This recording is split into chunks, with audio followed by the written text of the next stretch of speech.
making their way the only way they know how. We're talking the Dukes of Hazzard. Hit it.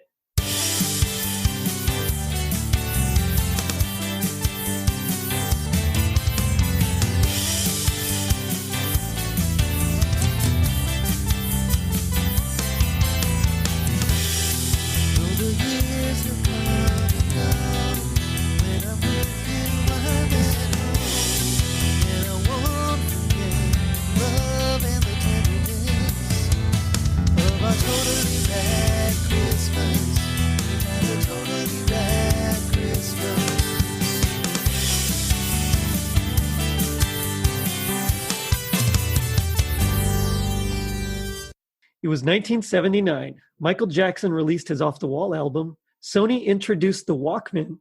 Margaret Thatcher was elected prime minister, and the Dukes tear up Hazzard County, evading Boss Hogg. I'm your host, Jerry D, with another episode of Totally Rad Christmas, the podcast that talks all things Christmas in the 80s.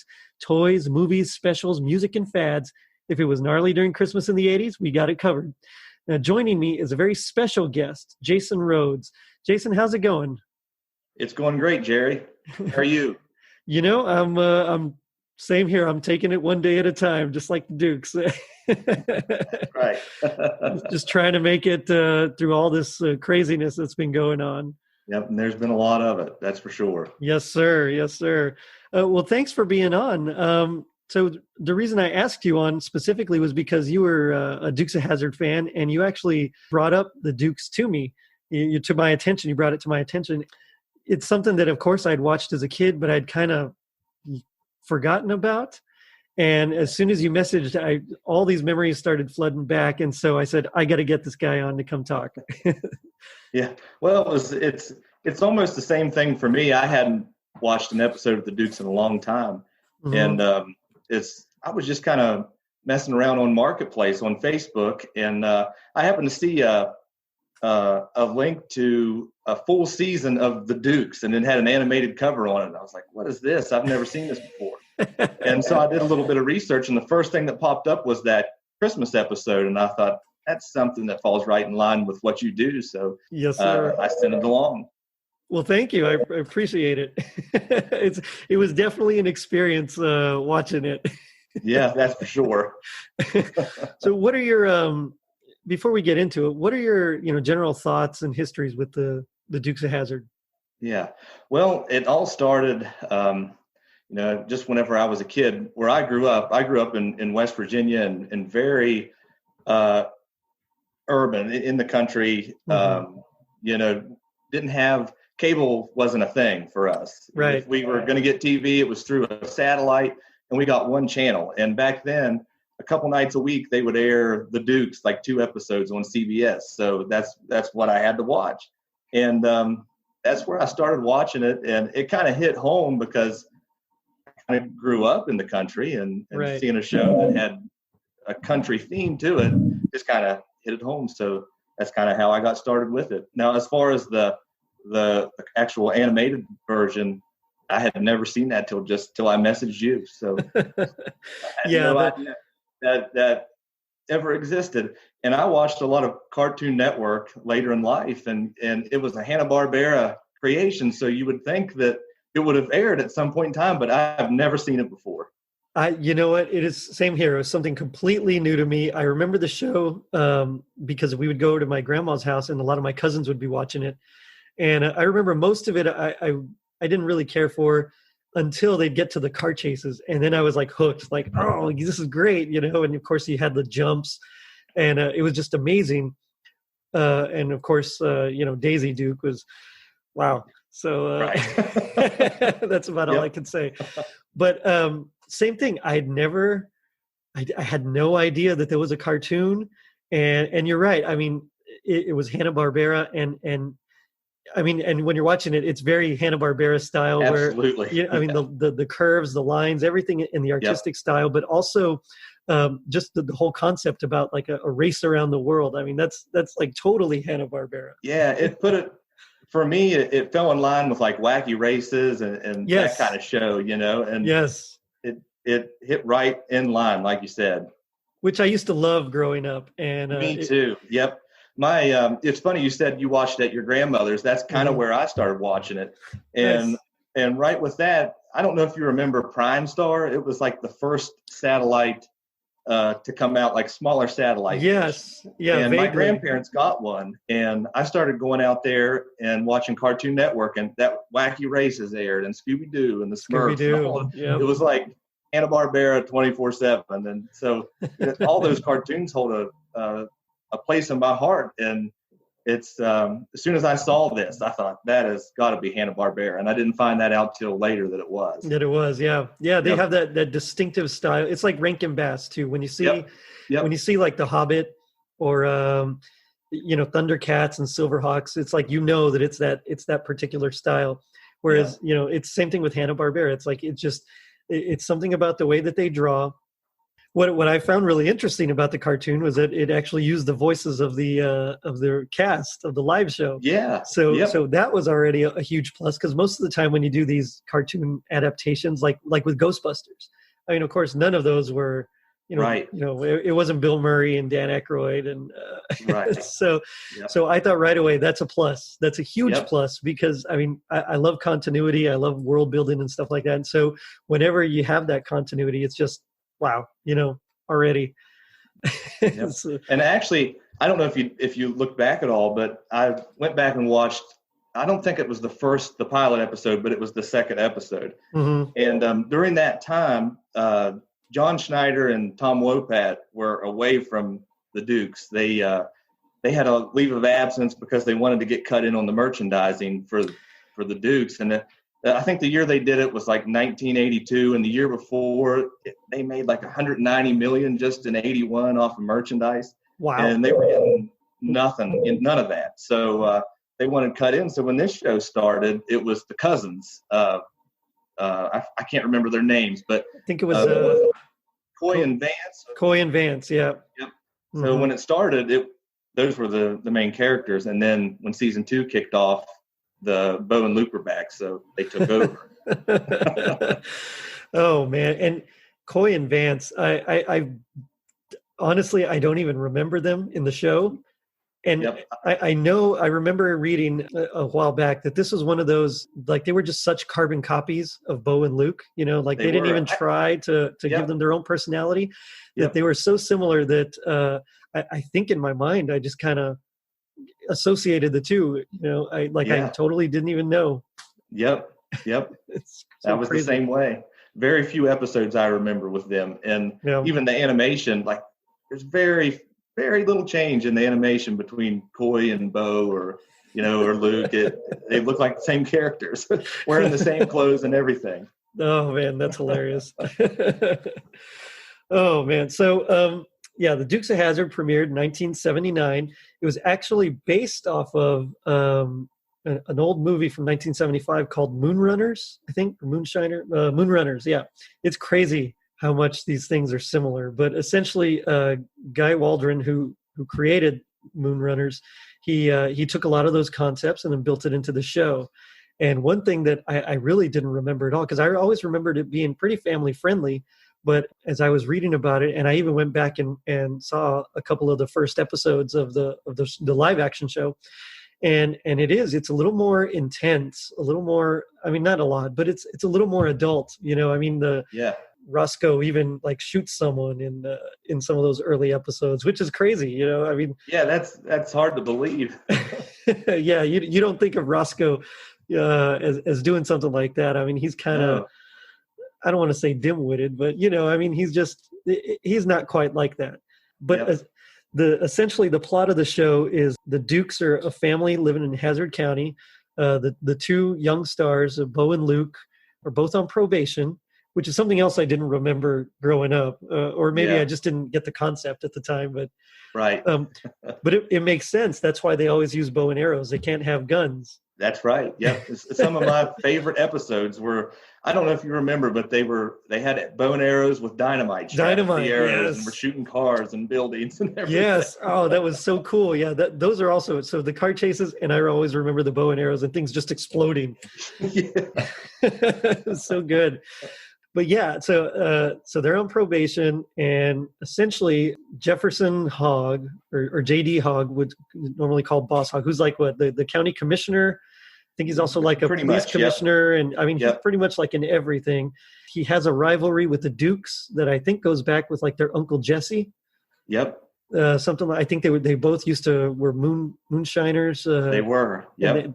Yep. I think did they run against each other? Is that what it was? I think they did. Okay. Yep. I think that's where it all started. Okay, yeah. So he's kind of got a rivalry. I can't speak. Rivalry with them, and essentially he's always trying to frame them or set them up or something, take advantage of them, eventually get their farm and things like that. Yeah, anything to put the Duke boys in jail and to get the Duke farm. He's going to do it. he's gonna go for it. Yeah.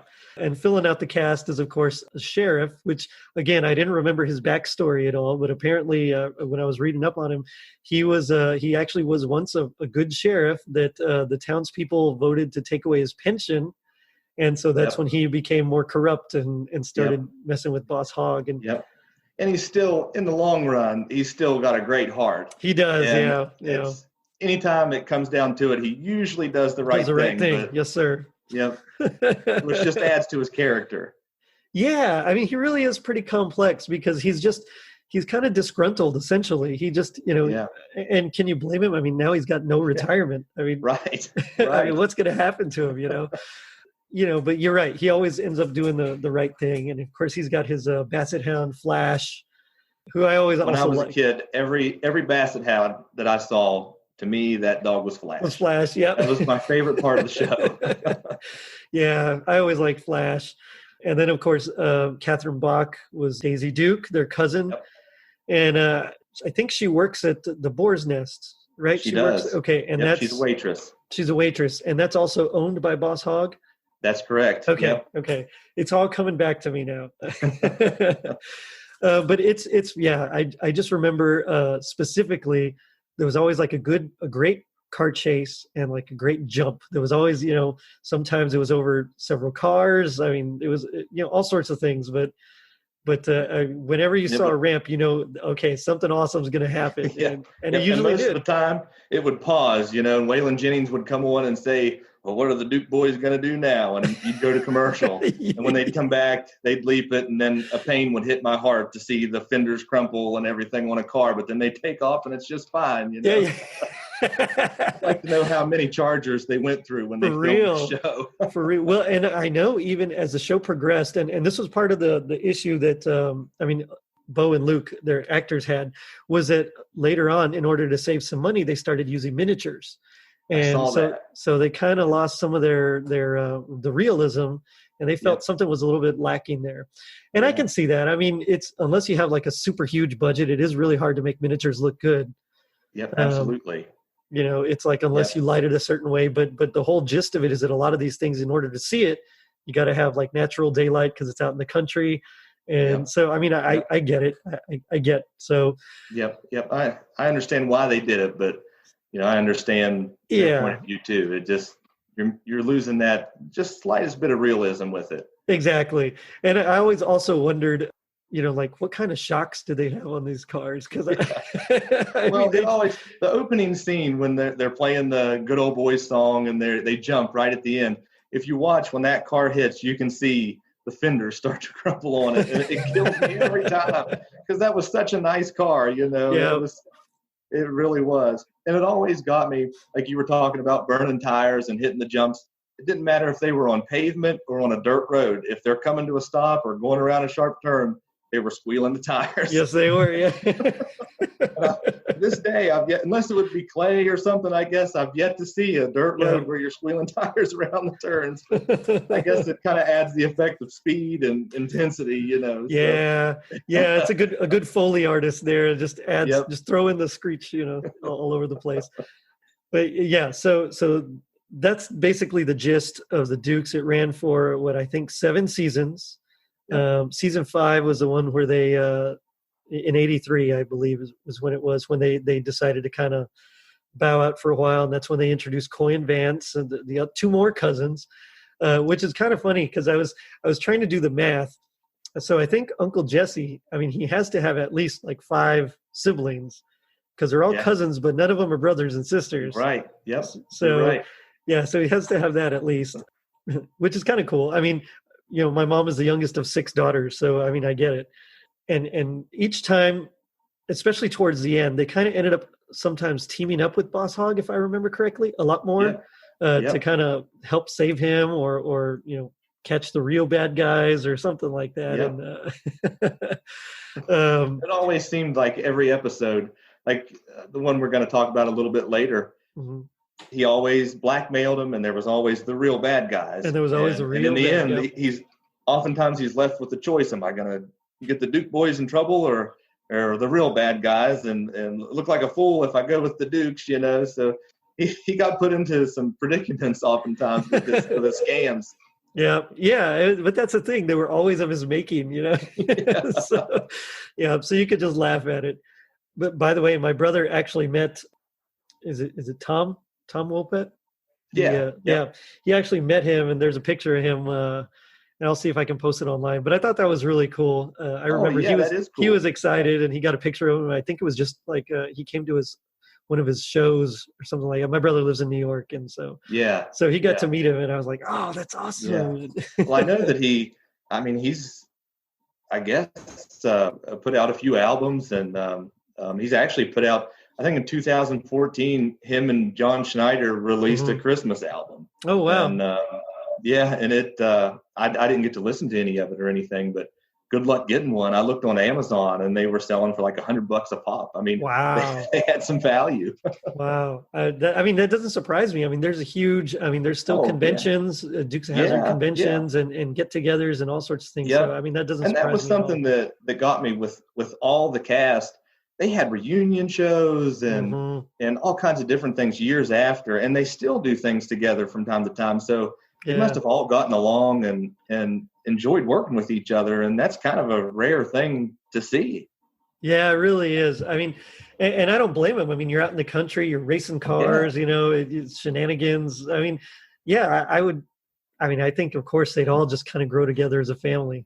Absolutely. Especially when you're playing, because, the Dukes, they kind of skirted the law sometimes, but they were always good-hearted people, And yes, they were. Especially with Uncle Jesse's kind of like their moral compass, making sure that they do exactly what's right. And so we're going to be talking about, the live action version a little bit after we get into the cartoon. But I remember even in that version, when they're planning on taking back their trees, he even says, how I feel about stealing. And so, I mean, it's just, they ran, illegal liquor or whatever, but essentially, I mean, they did what they had to do to keep their farm, and they're still really good people. So, I mean, you got to commend them for it, because there's a lot of people that would do a lot worse things in that situation. That's right.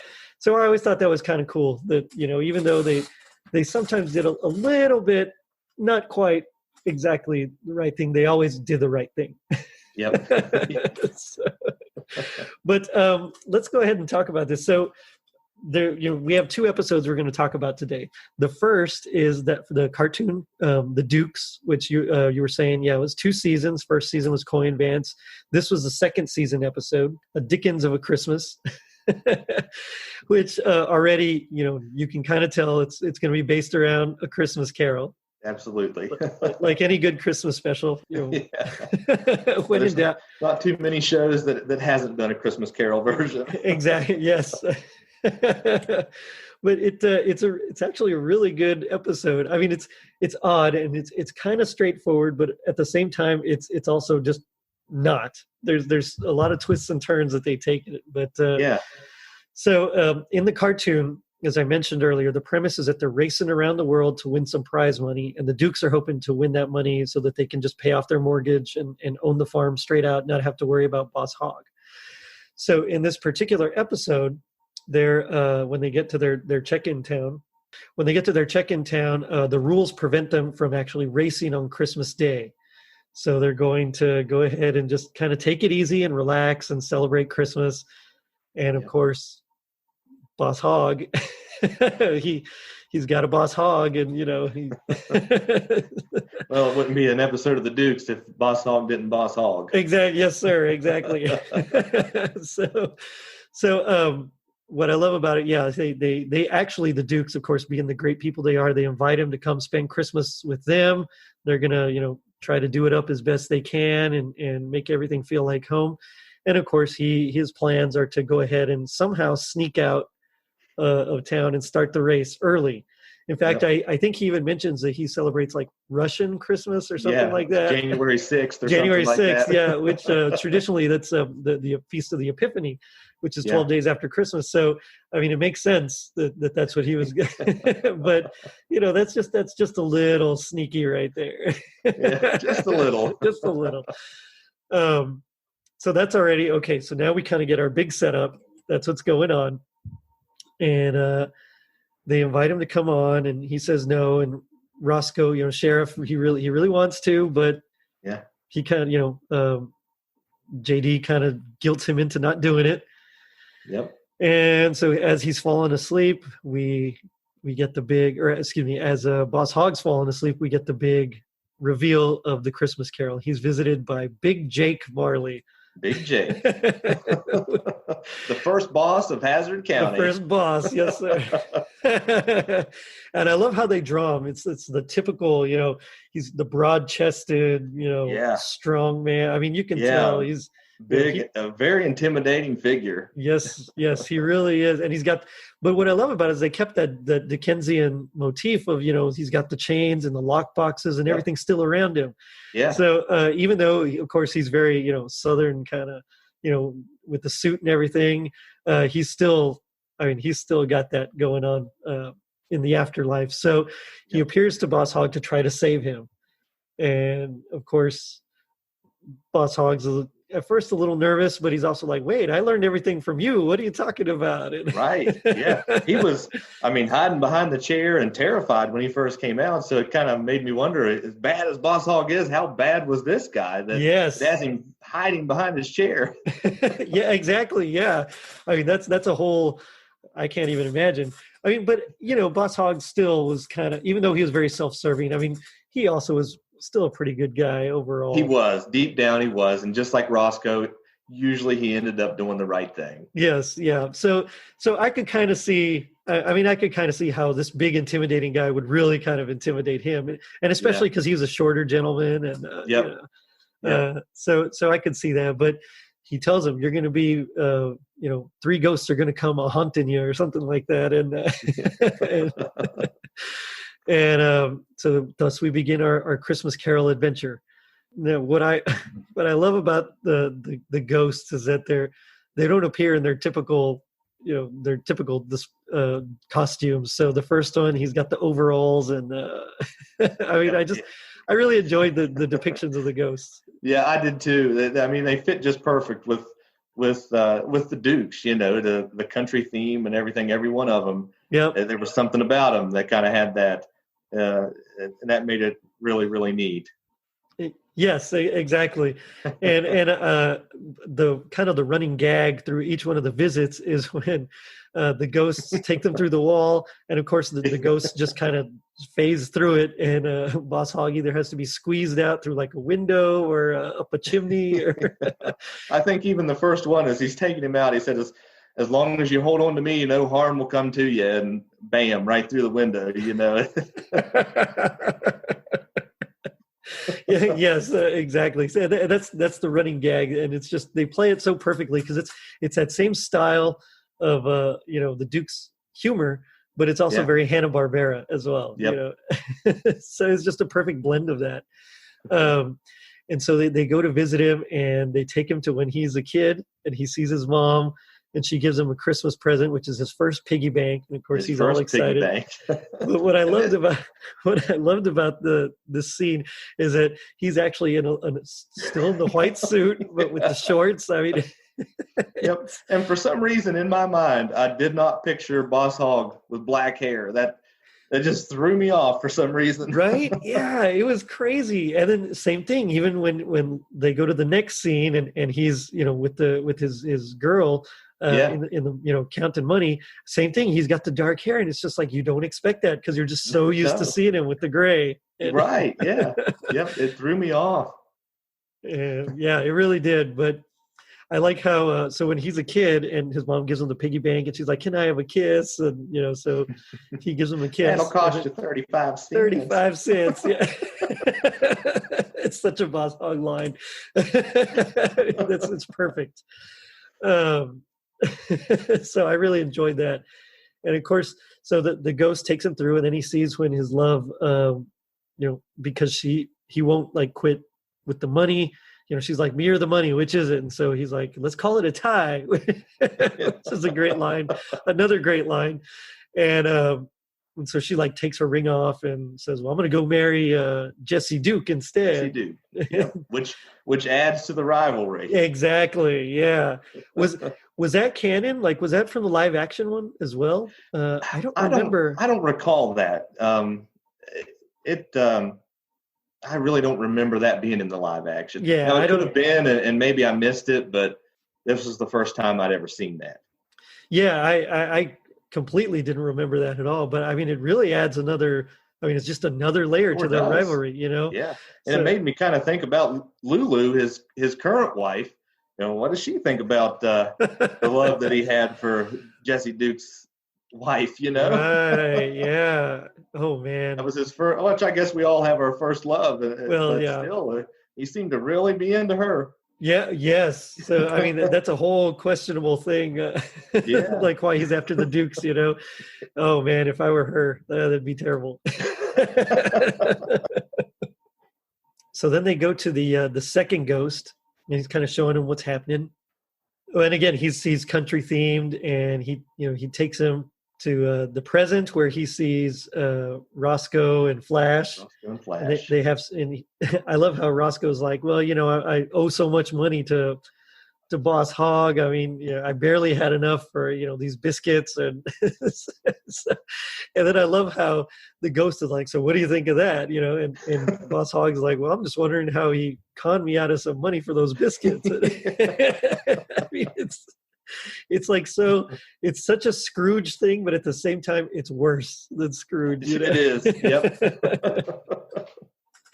And so it's another funny touch that it's like the whole time these ghosts are showing him everything, and he's just like, oh, I like that. Oh, I like this. I mean, it's not phasing him at all. Yeah, there isn't much through the whole thing that gets to him till the very end. Till the very end, yeah. Everything is turning out the way he wants it to turn out till the very end. Yeah, so it's crazy, because that's definitely a different spin. I mean, most of the time, even with the past already, they kind of start to feel something. Usually, when shows do A Christmas Carol, and I mean, already you can see that this is completely different. So I love that. I thought that was a great touch.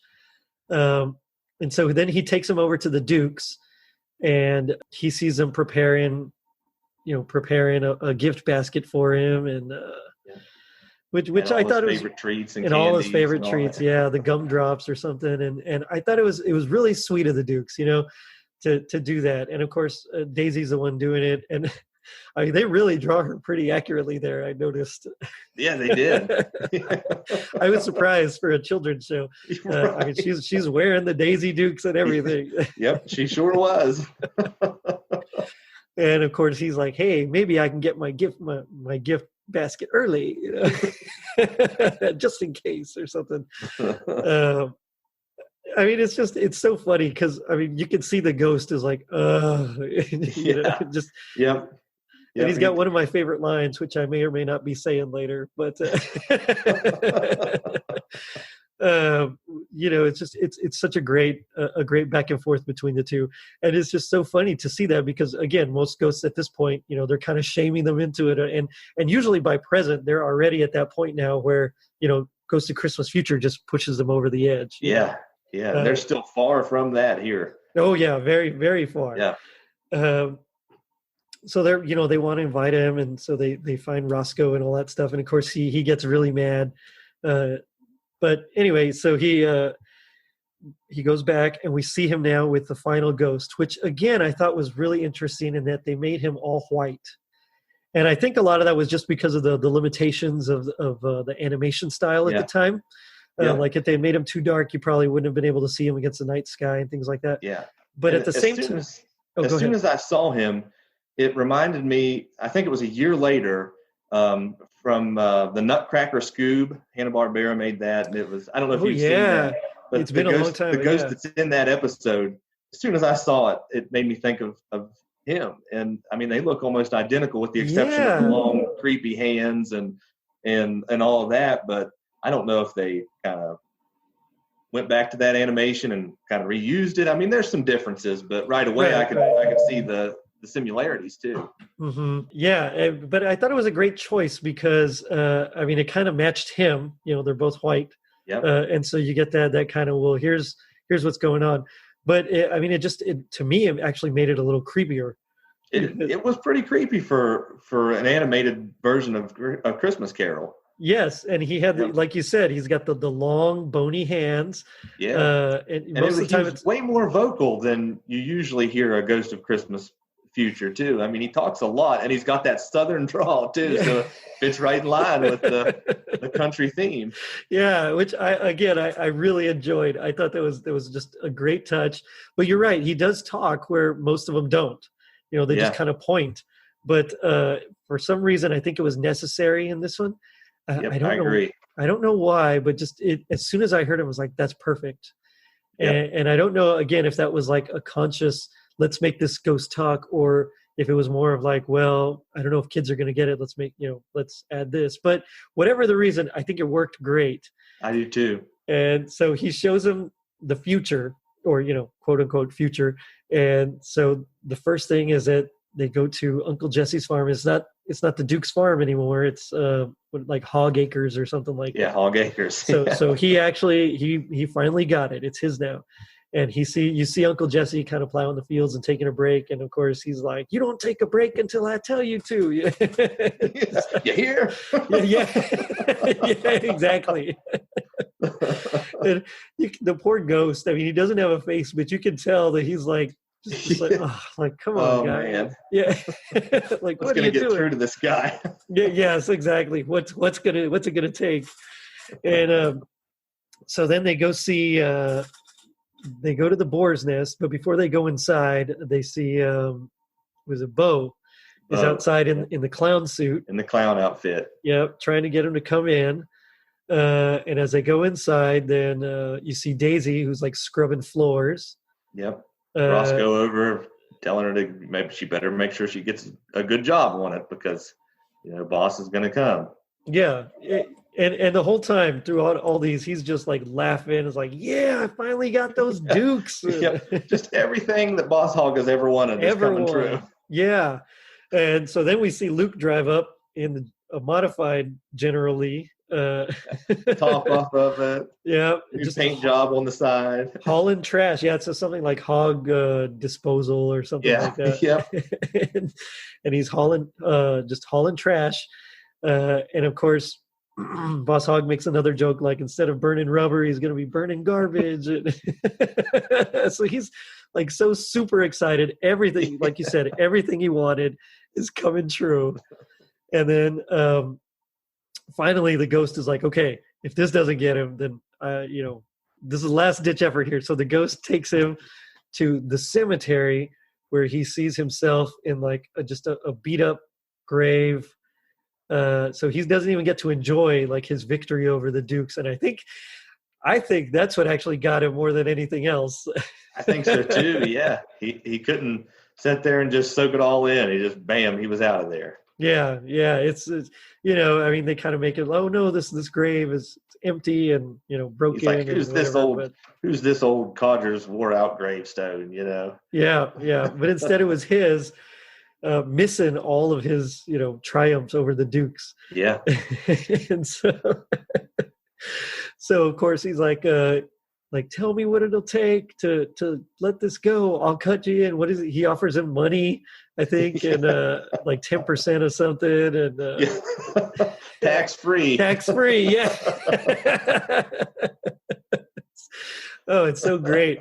And so of course the ghost is like, I don't need money. That means nothing to me. And so then he's like, okay, fine. Tell me what I need to do. And so of course he tells him, you got to change your ways. And he gets the benefit over a lot of Scrooges. They don't get told right up front what they need to do. I mean, he tells him, this is what you have to do if you want to avoid this. Yeah, you're right. That's true. He actually gets told instead of like, well, let me figure out what he means, or Yeah. just the realization of it all. So the next morning, it's Christmas morning, instead of deciding to go out on the race, he shows up at their hotel, and he and Roscoe, and they bring in a turkey and some presents, and they decide to take him up on it.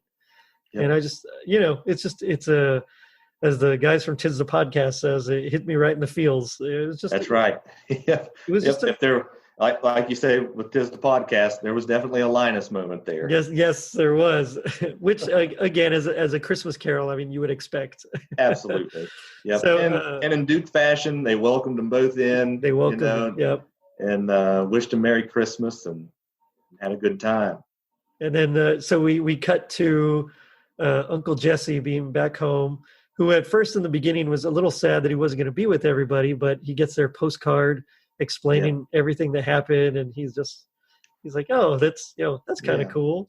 And, and to keep him company, he had what was his name? Smokey the raccoon. Yes, who's trying to eat the plastic ornaments. Yeah, the plastic candy cane. So at least he had a little company at Christmas time. Yeah. Which is funny because you would have thought, at least maybe some of the other cousins would have come to visit, but yeah. Where's Coy and Vance at this time? Exactly. Yeah, busy there by himself. Perfect time, but oh well. So that was the Dukes episode, and I really enjoyed it. I thought it was a good take. Added enough humor to kind of deliver just everything that a kid would want, but also it had enough variation in the original story that I thought was just. It kept me interested. It did, and it kind of made it its own. Yeah. And, I mean, it was a quick and dirty version. There was one scene in Christmas Past, I think, and they moved it along pretty fast. But for a kid that maybe is just now getting introduced to the story, you get the main points of everything there. Yeah, it was really nice. I enjoyed it. I definitely give it an A+ if I could. So I might actually add it to my Christmas canon, honestly. Yep, I was thinking the same thing. I have wondered if I need to go and watch the next episode to see if Boss goes right back to his old ways, trying to cheat in the race and everything. I'm sure he does. I'm sure he does too. Because you need the antagonist. You need the main villain. There were only. If I'm correct on it, I think there were 2 episodes after this one, and then I think you're right. For it. Yeah, it was. Maybe he straightened out. I don't know. I'll have to watch it and find out. Well, let us know. Yeah. But then we get to the 1980 episode from season 3 of the live action show. This was it's the Great Santa Claus Chase. This was another good one, and again, they kind of use A Christmas Carol as a theme. So it's not the main theme, which I enjoyed, but there were like subtle references kind of woven in and out of the actual narrative, which I thought the writing on the show, I know that several of the actors kind of were disappointed in the later seasons with some of the writing. They thought it kind of kept going more outlandish and cartoonish and things like that. But I thought this one was good, solid writing here. I mean, it just, this was like at their peak, I think. Yep. I agree. At least for me. It's they have their formula down of Boss tries to scam them. They eventually unravel everything and try to clear their names. Yep. Car they chase get accused of a crime. There's real bad guys out there. They get chased around by Rosco for a while, and in the end, it all comes clean. It all comes, exactly. So it fit the formula, but the writing was just very well done. I really enjoyed it. I did too. Yeah, I just, they, like I was mentioning, they kind of weave these subtle little references to A Christmas Carol, which later on will come back and we'll get to it. But I thought it was well done. So it kind of starts off with the Dukes driving a big old truck full of Christmas trees that they're going to deliver. And I think they were for the Boy Scouts. Was that right? Boy Scouts. I think Cooter was the scoutmaster, and they had gone and everybody prepaid for their trees and were waiting for them to come into town, and the Duke boys were bringing them in. And yes, that's right. And as they're driving down the dirt road, they see like a big old sack of something just in the middle of the road. And they're like, what's going on? So they stop because, I mean, it's obviously in their way. And as they get to it, all of a sudden a hand with the gun comes out of the sack. And so of course they're, a little startled, but they put their hands up, and then another guy comes out out of the bushes with a shotgun. With a shotgun, yep. And so they're robbed, and they're tied up, and while they do manage to get out of their binds, I mean they catch a ride with a man that's a reverend, essentially. Yep. Who kind of drives them into town. And while this is going on, of course, we kind of cut back and forth, as any good TV show does, and we see, Uncle Jesse, Cooter, and Daisy like, well, where are they? They should be back by now. I'm a little worried. And then we kind of see Boss Hogg as well, saying, well, if things go to plan, I'm going to have some trees soon. So you kind of right away figure out that he hired or he orchestrated this whole this whole theft. Yeah, he was behind it all. I think he even says that if everything goes to plan, he's going to have some trees, and the Duke boys are going to be behind bars or in jail or something. Yeah, yeah, you're right. Yep. He does say that. Yeah. So again, he's always trying to get him, and I mean, in this one, he comes kind of close, I think. Very close. Yes, he does. He has the whole town kind of going against the Dukes at one point. Yeah, that's so crazy. I mean, I remember several of these episodes, but I did not remember this one at all. And I don't remember. Was that typical? I don't recall the whole town. No, I don't think it was. Because usually the Dukes, they helped anybody that needed help and had a good reputation. And he really had him convinced in this one. I don't know if it was because of the Christmas trees or what it was, but they didn't have the best reputation in this one. Yeah, they were like blacklisted almost for a while there. Even Jesse, yeah.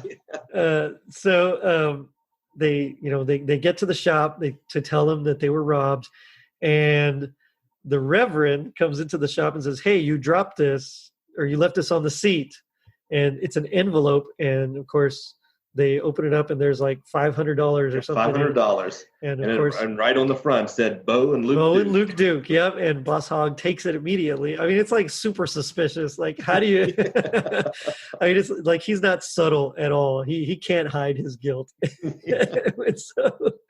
So he grabs it right away. Before that, he was very, oh boy, I hope that there's nothing wrong with Bo and Luke. I hope they're doing okay.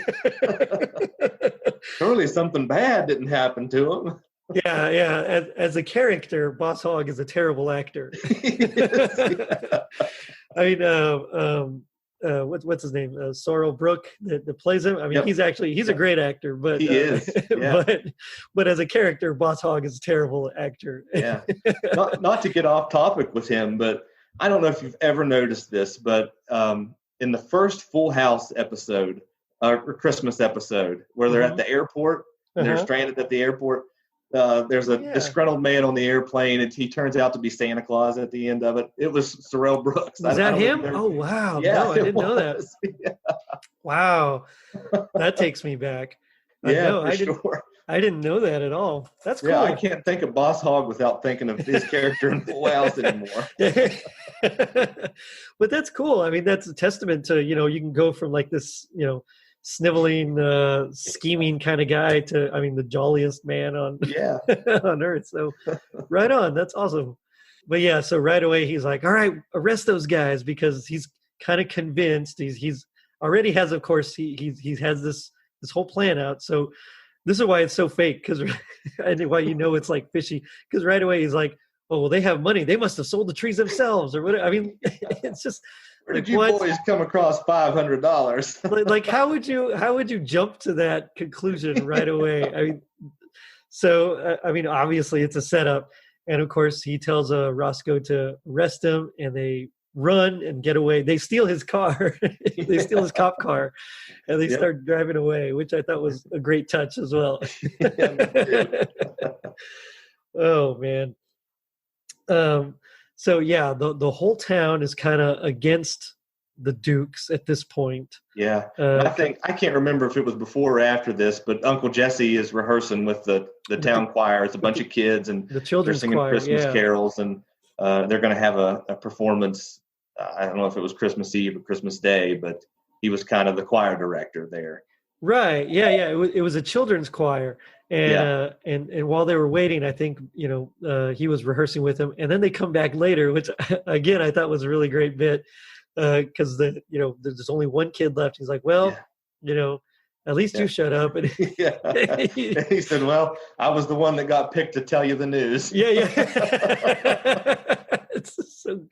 It's so good. Cause I mean, it's such a kid thing to say, like that you would actually admit to it. Yeah. And, but then, it's real sweet because, he's like, well, I tell you what, I'll sing harmony. Yeah. So it was a sweet moment. He's like, well, let's go get, I think, what does it say, milkshake or a hot chocolate or something like that? Hot chocolate. Yeah. Yep. He's like, let's just go ahead and let's just go get a hot chocolate. So again, it's like a really sweet moment because it was, just it's so touching that he still has faith in him essentially. Yeah. Which and then you have guys at the Boar's Nest talking about how they think that Bo and Luke did steal the Christmas trees. Yeah. And it just kind of blew my mind because, like you said, I've never heard the community talk bad about the Dukes. Right. Yeah. It's so different. And of course, Daisy's defending them, right away. Now, what we didn't mention was that earlier, the Reverend, turns out he's the leader of this gang that robbed the Dukes. And he's there in the back with Boss Hogg. And so he takes out the money to pay him. And the Reverend makes note that, hey, there's a ton of cash stashed in the safe. Yep. And so later on, that comes back into play because then he gets with his gang, and he's like, "Hold tight, I got a plan brewing. Yep. I think we're going to come back and rob this guy because he's just got a ton of money." Which I thought, yeah, okay, boss, you deserve that. He wasn't shy about what he had. He pulled that box out. He just pulled it out. Counted every bill, and put it right back in. Which part of me is kind of like, dude, what are you doing? Like you never do that. If you're hiring some crooks, you just have whatever you're going to give them in an envelope, ready to go. Yep. Which he thought. I think he thought he was being more than fair because even the Reverend at the time said, well, you're paying an awful steep price for some Christmas trees. And, he does say that, of course, it was way more than Christmas trees for Boss, but he probably thought he was in the clear. Yeah, that's true. Yeah. And then his plan is to resell those trees that they stole from the Dukes at 3 times their cost. 3 times the price. Yep. Yeah. Which, wow. I mean, that's yeah. And in his mind, even at 3 times the cost, he's going to be the hero of Hazzard County, bringing everybody a Christmas tree. Yeah. Which to me, I thought, well, what Boss is he runs off of money. So, but to me, you'd think, I've got these Christmas trees. I can just, if I really want to be the hero of Hazzard, I can just give them to everybody, but that's definitely not a Boss Hogg. No, that's definitely not a Boss Hogg kind of thing. So the Dukes recognize, while they're at the bar, they come in, they recognize the thieves by the watch that he's wearing. So he starts to chase them, and we get one of our first big car chase scenes, which was a great scene. Again, we get a classic jump. I think there were some squealing tires. I'm sure there were. Yeah. I'm sure there was. And Rosco, he goes after them. He ends up getting hit with some pies. And Waylon Jennings, who we mentioned earlier, but we didn't actually specifically talk about him. So the whole series is narrated by Waylon Jennings, who's officially credited as the balladeer. And yeah, as you mentioned earlier, he kind of cuts in and out of the whole show. He'll drop a line here and there. Usually it's around a commercial break, but sometimes it's just for like a scene change. But he sets it up, and of course he also wrote and sang the theme song, which is also classic. It absolutely is. It's one of those, and we can talk about the theme song in a little bit. But so yeah, Waylon Jennings, he kind of breaks in. Well, what did it say? Well, Rosco always was really into sweets, or always had a sweet tooth, something like that. So he crashes. The Dukes jump over all those cars, which I thought was awesome. Yeah. I mean, it really brought me back. I had like flashbacks of just, walk in from like the kitchen in my grandma's house to outside, and the living room was there, just walking through it and just stopping and looking. And I just remember seeing all the jumps and all the chases, and then just kind of stopping and watching it. And then when it was done, going to play outside. So I had some nice just nostalgia there. And I think we got our first yeehaw out of either two episodes. Yep, I think you're right. Yeehaw. Yep. Yeah, that classic yeehaw. So that was great. And then, of course, unfortunately, when they land with all the dust and the commotion, they kind of lose track of the thieves. Yep. But as all this is happening, they're kind of Luke's already kind of formulating a plan. Luke is the dark-haired one. He kind of already, I guess he's the brains more. Yeah. He's more like the brains of the operation. Yep, I'd say that too. Yeah, and so he kind of has a plan. I know what we're gonna do. We'll get all the trees back, and so his big plan, which I actually is a really good plan, is to kind of confuse the police by all three of them in similar, like exactly the same vehicle, a pickup truck in this case, and wearing exactly the same thing, a Santa suit, so you can't tell who's who. And they're gonna take the trees and deliver them, but while they're doing that, they're also gonna kind of just take them on like a huge car chase all over, confuse the heck out of them, which they do. The deputy. And one thing we forgot to mention was that they found the trees. They saw a truck across the street that looked awfully similar to what they were driving, and they went to check the trees out, and they had tied a ribbon on one of the trees that they'd picked out for Uncle Jesse. For Uncle Jesse, and right there at the back of the truck was the red ribbon. So they knew right away that was their trees. Yeah, that's how they knew, because it was painted, which, by the way, that was a fast paint job. It was, yeah. Orange to yellow. Orange to yellow, yeah. So they painted it. They changed the plates for Boss Hogg's, actual trees, and they even set him up like, hey, do you have a bill of sale? Essentially like, you have a receipt for these trees, and so of course that's how they figure it out, and so they hatch their plan to steal the trees back. Yep. And of course that's when we get Uncle Jesse kind of say, well, you know how I feel about stealing. Which, again, trying to be their moral compass. They're just taking back what was taken from them, Still, that doesn't set right with Jesse. No, it sure doesn't. It's still stealing to him. But I like Luke's explanation, which is, well, we're just redistributing them to people that actually own them. Paid for them. Yeah. You know what? That's true. So it's the Dukes and Cooter, and each one has a pickup truck. So they steal. Well, before that, they managed to steal the truck out from Boss Hogg's guys. Yep. They go park it, in a spot, and then they take their trucks, and they all have Santa suits. Now, during this time, we also find out that the criminals that robbed them to begin with, I don't want to say mercenaries, but the guys that the Boss Hogg hired to steal the trees, they also have Santa suits. The Reverend came back. He had Santa suits for all them. So their plan is to use those suits as a way to kind of distract. Which at Christmas time, if you want to disguise, who are you going to dress up as? Yep, exactly. And so they're going to use that to sneak into his office, Boss Hogg's office, and steal the money, which they do successfully. They do. Yeah. Crack the safe. Don't have any issues. Get right into it. Yep. And while they're doing that, they actually put Uncle Jesse and Daisy in the they lock them in a closet. Yep.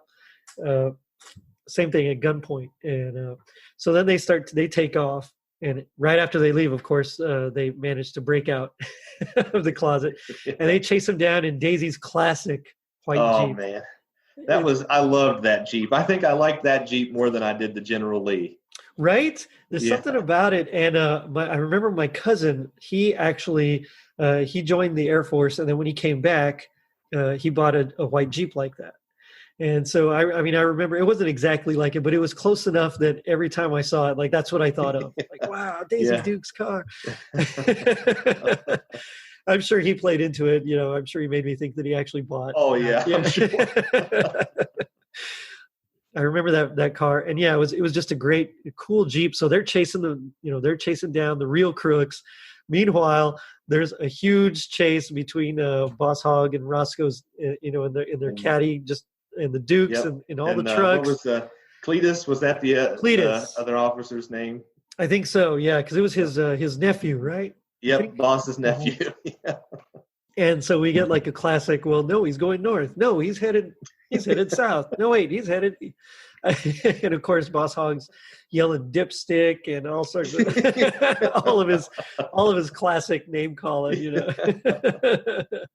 And poor Cletus, I don't think he ever does figure out what's going on. I mean, I don't think he ever does. Eventually he has to call for Boss and say, Uncle Boss, can you come and find me because I'm lost? I think I'm lost. It's just a great bit. The whole thing is great.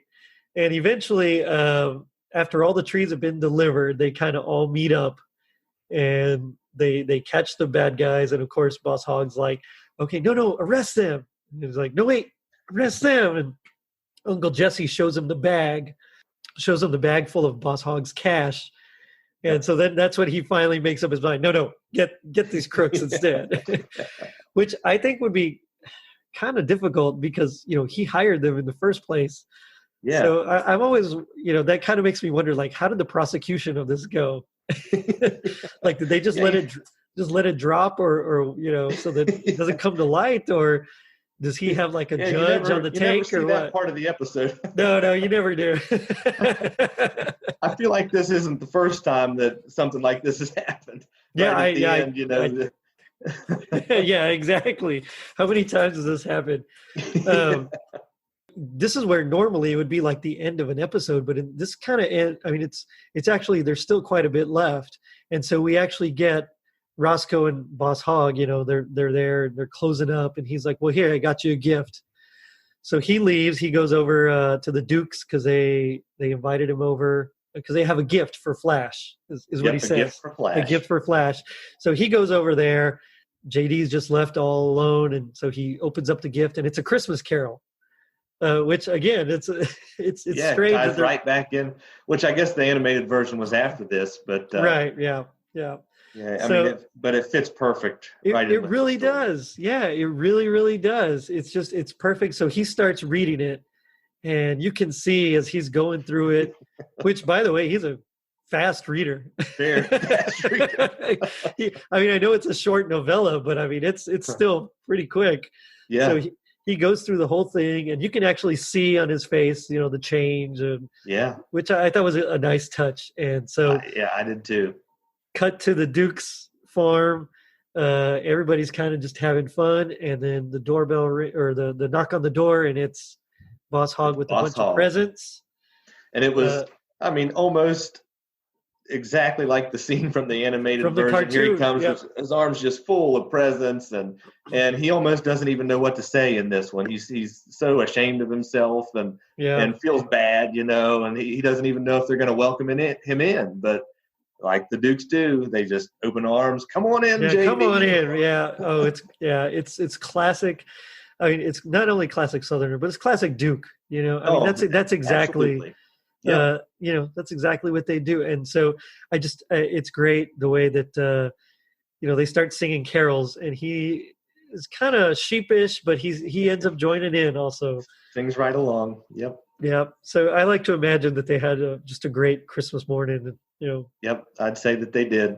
Yeah. And I saw people complaining that Lulu wasn't around, you know. Right. And I think there's like a throwaway line where he says like she was out of town or something like that, but yeah, it was a great ending. And like you said about the animated version, this one may go into my canon of Christmas specials I watch every year. Yeah, I mean, it really was entertaining, and of course, I mean, you get to see cool car chases, and so, you can't beat that. No, you really can't. So it really works.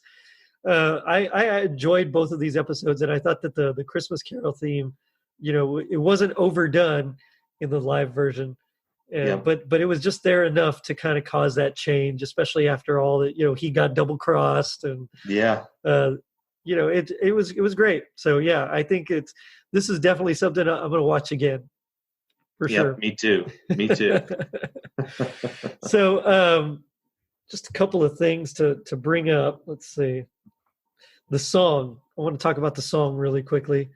So again, it was Waylon Jennings recorded it, and he actually has two versions. So there's the version with banjo that's the actual used in the actual show, and then he has a version where there is no banjo, but he adds like an instrumental section, and he changes the words a little bit for the third verse. I did not know that.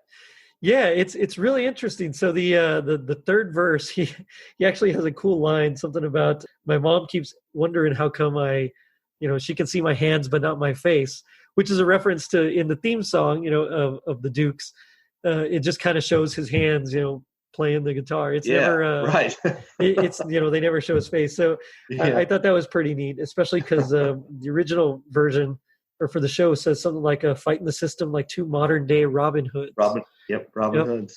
And so that's pretty neat that it's different enough that I personally would want both versions of it now. Yeah. If I could find the version that I know is the one with Robin Hoods. The Robin Hoods, yeah. Yep, that's the most common version for me. Right. And I've heard that song a lot. Growing, being from the country, it was almost an anthem for us, and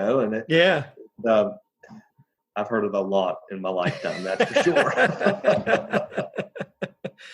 But it is. It's a good song. It's very much in that the 70s outlaw country kind of style. Yeah, and at that time, Waylon Jennings was at the top of his game. So he was, yeah. That was a pretty big grab for them to get him right out of the gate to do the theme. And they actually had a lot of other popular country artists. It wasn't every episode, but at the end of some, they'd always play at the Boar's Nest and have a little show, and there were a lot of them that were on the show. I was reading about that. And I had forgotten about this until I started reading about it, and I thought, oh yeah, they had all these guys. So apparently, Boss Hogg created a speed trap there in town. That's right. Yeah. it's like a sign that on one side it has like a crazy, ridiculously low speed limit or something, and so that's why a lot of them, in order to kind of get out of their tickets or anything like that, they would have to go play at the Boar's Nest. Yep, I completely forgot about that. I mean, that's such a Boss Hogg thing to do. It was a good show. I really enjoyed the show.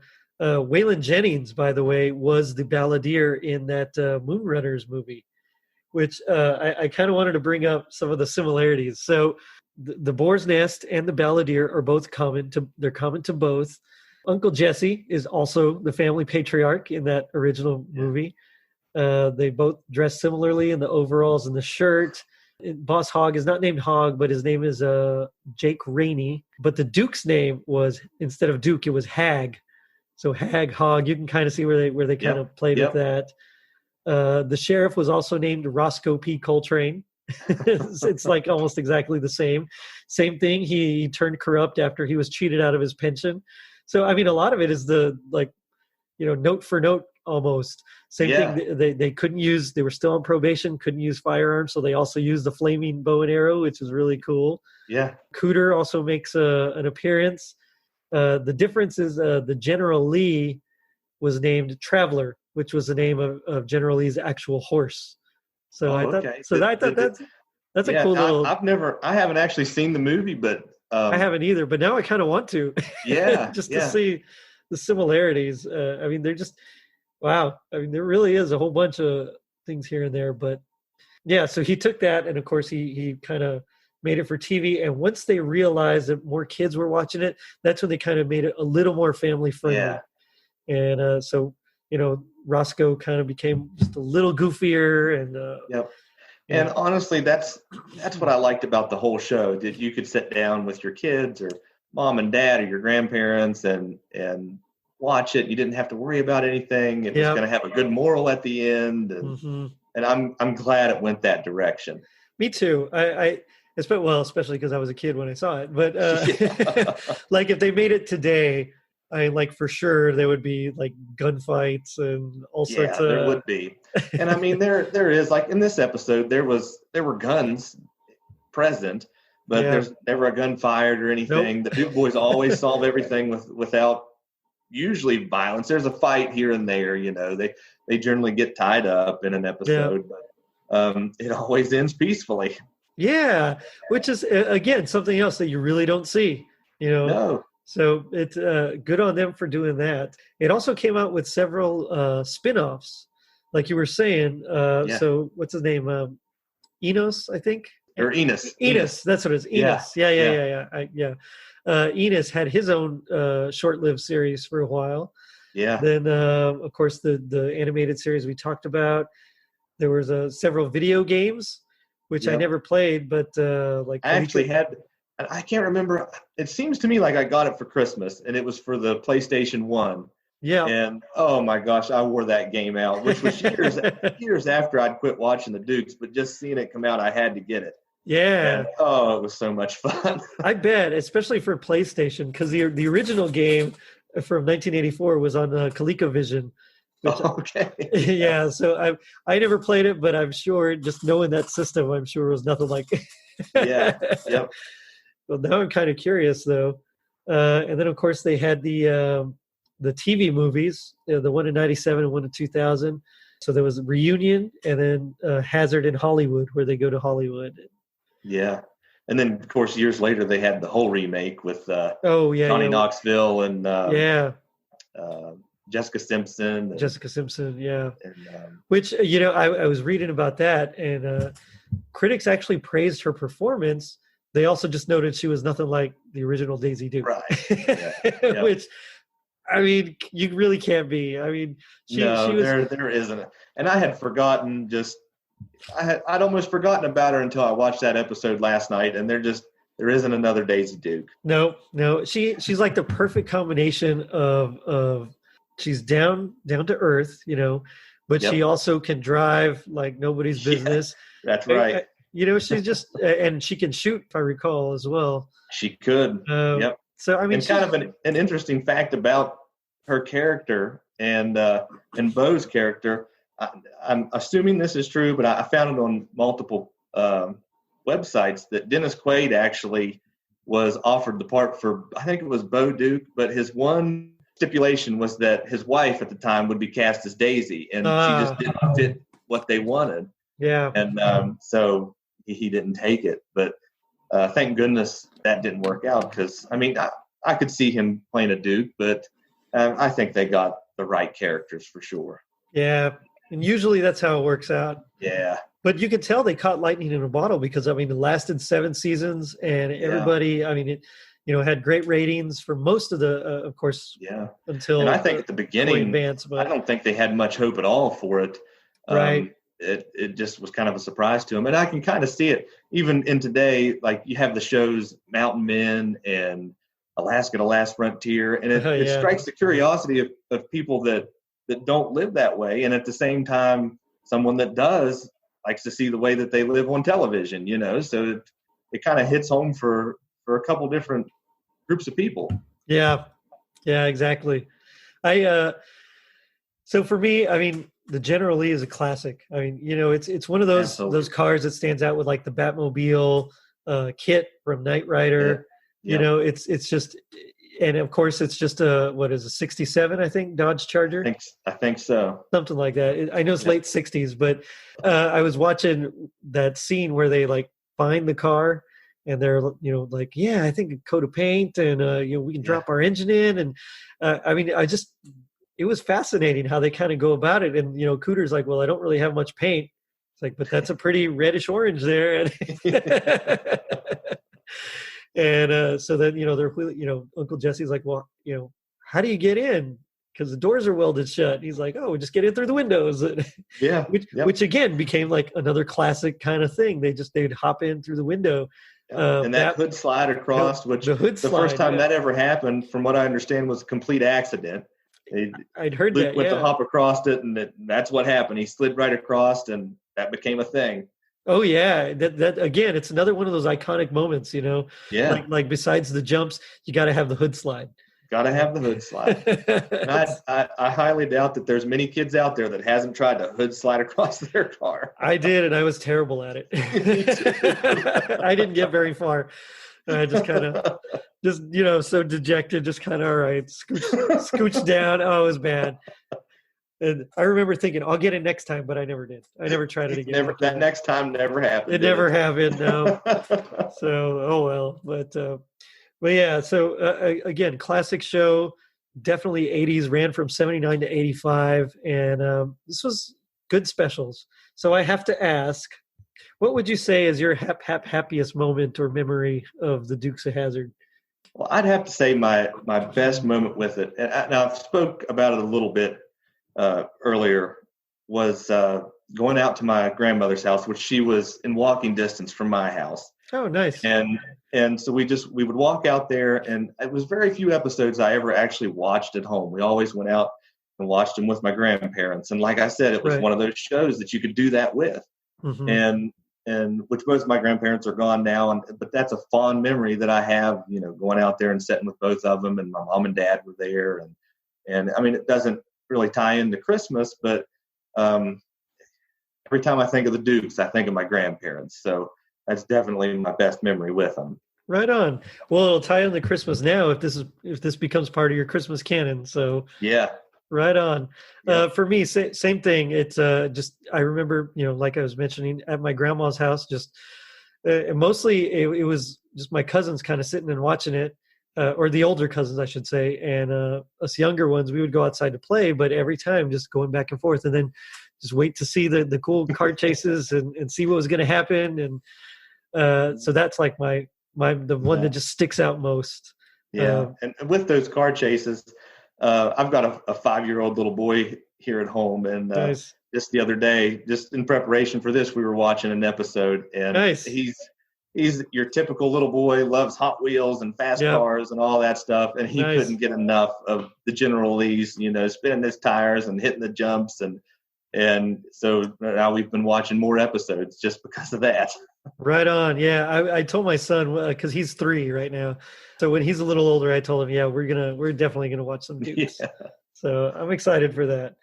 But now we come to my favorite part of the show, which is called "Gag Me with a Spoon." So this is where we do our best impression of our least favorite part of the show. So as a guest, I'll let you go first. Just kind of set us up, and of course, we'll leave it up to the listeners to vote, and winner will get a sticker, unless I win, in which I get a big fat nothing. But yeah, just kind of set up the scene for us, and go ahead. Okay. Well, I really wanted to do something Boss Hogg related for this, but I've tried to do a Boss Hogg impersonation, and I failed miserably. So the one scene that I'm going to do was right when Boss Hogg meets the ghost of Christmas past. He comes into the door and he's startled, and there's the ghost of Christmas past. Okay. And he says, "Howdy, I'm the ghost of Christmas past, and you and me are going to take a little trip." That's the best I've got. That was good. For me, I also went with the ghost, because I think out of all of the characters, those were the easiest to do. But this line, I don't know, it's a great line, but at the same time, just something about it, I don't know if it was just the delivery of the ghost or whatever, I didn't appreciate it. But this is a Ghost of Christmas Present, and it's after they've kind of watched everything, and he sees Rosco come in with the Dukes. And so the ghost, he kind of gets mad, and the Ghost of Christmas Present says, "The ghost of Big Jake was right. You ain't got the brains of a summer squash."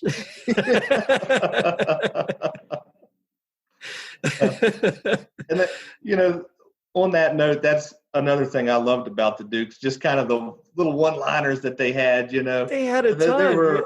There were a bunch of them. Like I think in the live action episode, there's a part where Waylon Jennings says, "The whole thing smells like it's downwind from a cow barn on a hot June day." There's just multiple things like that throughout the show. Oh man, yeah, it's like they try to like purposely craft like these Southern sayings that, I mean, no one's ever said. Maybe someone has said it like once, but I mean, it's part of the ethos of the show, and I mean, it fits, So I will leave it up to you listeners to vote, and of course, like I said, the winner gets a sticker. Oh man, it definitely brought back some memories for me, because like I said, I've watched almost every episode of the Dukes, but it has been a long time since I've done it. And same here. Yeah, it was nice to get back to it a little bit. It was, and for me, because I mostly just kind of stuck around for the exciting parts when I was younger. Yeah. It was really nice to see it all fleshed out, and I think it made me appreciate everything so much more. Yeah. Yeah. And a lot of the stories had kind of the same theme. There was always other bad guys. We talked about that. They ended up tied up and wrongly accused, but it's still each story had its own individuality, and it worked out. Yeah. I mean, it's kind of like Voltron when you think about it. Same thing. It's like the bad guys would trick them somehow, and then they'd eventually send a robeast over, and then they would have to form Voltron and fight him. It happened every single episode, but it was different in each way. And it's kind of the same thing. It's just each episode. Yeah, they had the same structure, but there was always a new, a little twist here and there, and it's. I mean, it was a fun show, and so I'm glad we got to cover it. So thank you for bringing it up and reminding me. Thanks for having me on. Yes, I appreciate sir. it. I have to ask, actually, G.I. Joe taught us that knowing is half the battle. What do you think the other half is? The other half, I think, and I mentioned him earlier, Rocky, the raccoon. The other half is having an anthropomorphic raccoon to keep you company while your family is away racing around the world. I love it. That's a good one. That's better than mine. So mine is, if no one is half the battle, the other half is make sure you use A Christmas Carol as inspiration for all of your Christmas episodes. That's a good one too. Jason, it's been a blast talking with you and just kind of reminiscing and really just, I can't thank you enough for bringing this back to my attention, because I really kind of just forgotten about the show, and there's so much more that I've learned about it now, and it was a fun time. So thank you. Yeah. Well, as soon as I saw that, you came to mind, so I thought I'm going to pass it along to him, and I didn't know if you'd ever seen it, which I have looked for bizarre and different Christmas specials and have never came across it. So that just blew my mind. So I didn't know if you had seen it or not. Well, no, I hadn't, and I'm glad that I have now, because I'm definitely showing this to my kids this Christmas. So. Awesome. And I hope they enjoy it. They might at first be like, "Who are these people?" But I'll introduce them to the real thing. They have an understanding. I'm sure they've seen probably Mickey's Christmas Carol. They have, and all those. Yep. Yeah, so they'll at least get that part, the Christmas Carol part. Say, well, that's the bad guy. He's Scrooge in this, but anyway. So with that, I think I'm going to say, fighting the system like two modern-day Robin Hoods. And you can too by finding us, as always, on our social media pages, Facebook, Twitter, and Instagram. And if you're feeling as excited as the Dukes jump in a Dodge Charger over several cars, then please go ahead and leave us a review on iTunes. Not only does it help us reach more people, but you also get a free sticker. Now, don't forget to vote. Later, dudes.